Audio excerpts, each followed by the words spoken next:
There's a war taking place. People are trying to remove the brutal regimes in Muslim countries and implement the Sharia.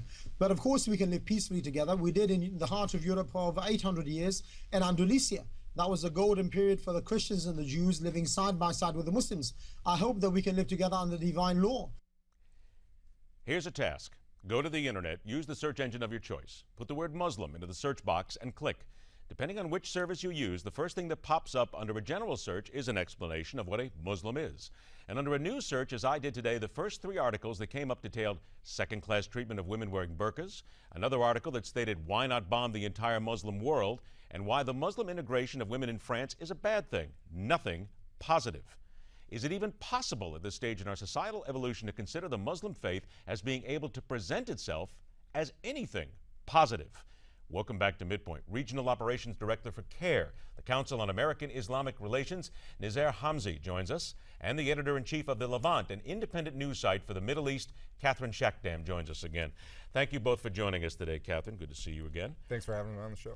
Catherine, I'm going to ask you to stand by for a moment. Nezar, I want to start with you. The soundbite that we just saw a few moments ago, that was Anjem Choudhury, who was on the show yesterday with us. He is the quote-unquote Muslim cleric, if you will, who lives in the United Kingdom, who has said that 9/11 was a good thing. He is in part of it. He says that, and he said this to us on the show, America, China, the countries of the world need to understand that sooner or later you will bow to Sharia law. You will have to do it our way. I know you've had 24 hours to consider that and all that was said right here. Yeah. Those are pretty hateful moments of speech. Can you understand now, and I'll bet you can, why Americans and other people simply every time they hear the word Muslim, they think of that instead of anything else? Absolutely. I watched the clip back and I saw it and I understand, and unfortunately that's what the majority of Americans or people around the world, that's what they're seeing. They're seeing individuals like Choudhury take and use text out of the Quran or the teachings of the Prophet and putting them into their context and really taking them out of the context of what Islam teaches.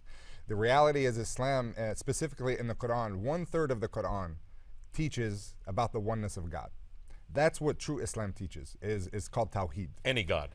Or one God? One God. Okay. One God. That there is only one God, and it explains on how God exists. That's the root of Islam. The next major teaching of Islam is balance. Not to go in any excess in anything.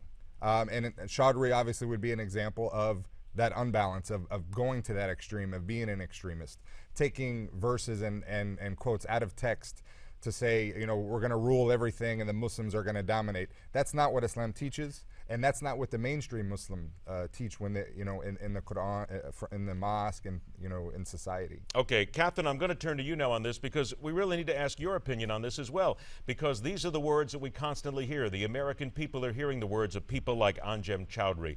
They believe that the Muslim faith is here simply to do nothing more, many times, than subjugate the rest of the world. And these are the same people who also quote verses from the Quran to us many times over. So what then and why should anybody believe differently than what they hear from people like Choudhury?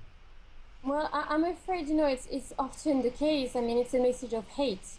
And I'm afraid that, you know, hate very often speaks louder than, you know, peaceful messages. And this is what people actually want. They want to discredit Islam and turn it into this message of hate, violence, and extremism, really, and radicalism. And this is completely in opposition of the tradition of Islam and what Islam is about. You know, Islam is a religion of submission. It's basically submitting to the will of God. And nowhere in the Quran, I mean, unless people, you know, choose to read it in a very violent and bloodthirsty way, you know, does it preach violence, or does it preach people to act in opposition with, you know, what I would say are, you know, normal social standards? I mean, Muslims are meant to live in peace with other people and respect other religions. But then why doesn't the positive message get out there? I got about 40 seconds and take a break. If all you've said is true, why doesn't the positive get out there? Because I'm afraid that violence is overshadowing everything. What we see most of the time coming from the Middle East is violence and bloodshed, and, you know, and fear is speaking louder than everything else.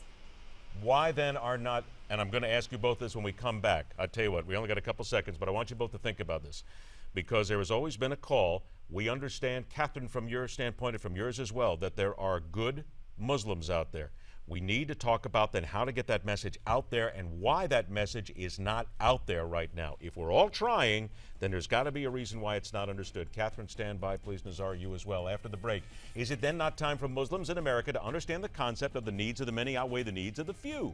And later on this hour, News Call takes us to Dallas and the latest in the mess that is the American Ebola outbreak and a hospital system that seems to be completely overwhelmed.